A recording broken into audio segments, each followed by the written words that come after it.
আসসালামু আলাইকুম সবাইকে। দেখেন 10 দিন আগে গোয়েন্দা তথ্য ছিল, হ্যাঁ, যে এরকম হবে। তো স্বরাষ্ট্রমন্ত্রী বলতেছে, একটা একটা জায়গায় দেখলাম সে বলতেছে যে হয়তো গোয়েন্দা তথ্য ওইরকম ভাবে ছিল না। আপনি স্বরাষ্ট্রমন্ত্রী হয়তো কথাটা কেন বললেন? আপনি কি জ্যোতিষী?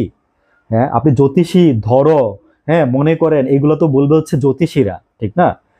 আপনি তো জ্যোতিষী না, স্বরাষ্ট্রমন্ত্রী সাহেব। উই ডিউ রেসপেক্ট কেন বলতেছি, যে এই যে মনে করেন যে গোপালগঞ্জে যে যে 4জন লোক মারা গেল, হ্যাঁ, মানে এটা তো প্রাণ গেছে। হয়তোবা কেউ টাকার বিনিময়ে আসছে, কেউ বা জেনুইনলি আওয়ামী লীগ করছে। হ্যাঁ, আমরা আমরা এখন পর্যন্ত জানি না, কিন্তু ওইভাবে আসতেছেও না নিউজটা যে এরকম এরকম। শুধু আওয়ামী লীগের কিছু পেজ থেকেই এই জিনিসগুলো দেখা যাচ্ছে, ঠিক আছে? তো যাই হোক, হয়তো সামনে আসবে। পুলিশ এখন পর্যন্ত ব্রিফ দেয় নাই, হ্যাঁ, গোপালগঞ্জে।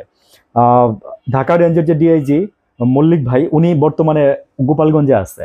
তো উনি নিজে অবজারভেশন করতেছে। তো আমার কথা হচ্ছে কি জানেন, মানে মল্লিক সাহেবকে আমি বলি যে দেখেন, মানে ব্যাপারগুলো তো হালকাভাবে কেন নিচ্ছিলেন? মল্লিক সাহেবের তো অনেক অবদান আছে। উনি ওনার যে অবদান, ঠিক আছে, এই যে 5ই আগস্টের পর থেকে, মানে বলায় ভাষা প্রকাশ করার মতো না।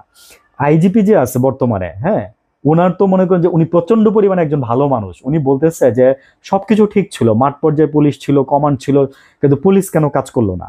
আমি শুনছি যে 30 জন, মানে ফার্স্টে যখন হামলাটা করে পুলিশের গাড়ি পুরাই দিয়ে, যখন সেকেন্ড হামলাটা করে, মানে এনসিপি যখন চেয়ার টিয়ার গুলো ভাঙা দেখছেন, ওইখানে মাত্র 30 জন লোক ছিল, 60 জন পুলিশ ছিল মাঠে।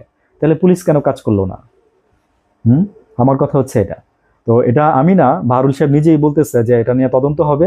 আমি তো বলছি ভাই, যে পুলিশ কাজ করবে না ওদের বিদায় করে দেন, এবং জনসম্মুখে চিহ্নিত করে বিদায় করে দেন, ওর জন্য এলাকায় না থাকতে পারে, ঠিক আছে? দেশ কেমনে চালাবেন, রাষ্ট্র কেমনে চালাবেন, আপনারা কি ওই চেয়ারে বসলে বুঝেন না? আমরা বুঝি, আপনারা বুঝেন না। মানে হাসিনা বুঝে আর আপনারা বুঝেন না, ঠিক আছে? এটাই বললাম। আসলে আপনারা তো, মনে করলাম ইউনূস সাহেব বুঝে না, কিন্তু আপনারা তো বুঝেন। আপনি যে ইয়া জাহাঙ্গীর সাহেব, আপনি তো আর্মিতেই ছিলেন, তাই না? আর্মিতে না বিজেপিতে ছিলেন, যাই হোক, হোয়াট এভার। আপনি এই মানে এই ইয়াতেই ছিলেন, সশস্ত্র বাহিনীতেই ছিলেন। তো পুলিশের কাছে ম্যাজিস্ট্রেটি পাওয়ার আছে এখন, সরি, আর্মির কাছে। তারপরে মাটি কাঁপে না, বুঝছেন? মানে কি বলবো, যে তত্ত্বাবধায়ক সরকারের আমলে আমরা দেখছিলাম যে মানে আর্মির ভয়ে থানা কাঁপছে, ঠিক আছে? আর এখন মনে করেন যে আর্মির ভয়ে পুলিশ ভয়ই পায় না, বুঝছেন? আর আর্মিও ম্যাজিস্ট্রেটি ক্ষমতা নিয়ে, পাওয়ার নিয়ে মনে করেন যে দেখতেছি যে তার চেয়ে মানে ভাই লেথালুথা ভাবে তো মানে এই ম্যাজিস্ট্রেসি পাওয়ার নিয়ে লাভ নাই। আমি যারা আর্মির যারা আছে, আসলে কি জানেন, মানে রুট পর্যায়ে গেলে জানা যায় উপরের নির্দেশ নাই। এদিক দিয়ে জাস্ট বলে রাখছে। এটাই আজকে যে ইয়া কি জানি ওনার নাম, বলতেছিল যে ইউনূস সাহেব আসলে বিট্রে করতেছে, ঠিক আছে? গৌতম দা ওই কথাটা বলছে। আর আমি আরেকজনের কথা বলতেছি, ওনার নামটা আমার মনে হচ্ছে রাজ্জাকি ভাই। হ্যাঁ, রাজ্জাকি বলতেছে যে আসলে সরকার বিট্রে করতেছে।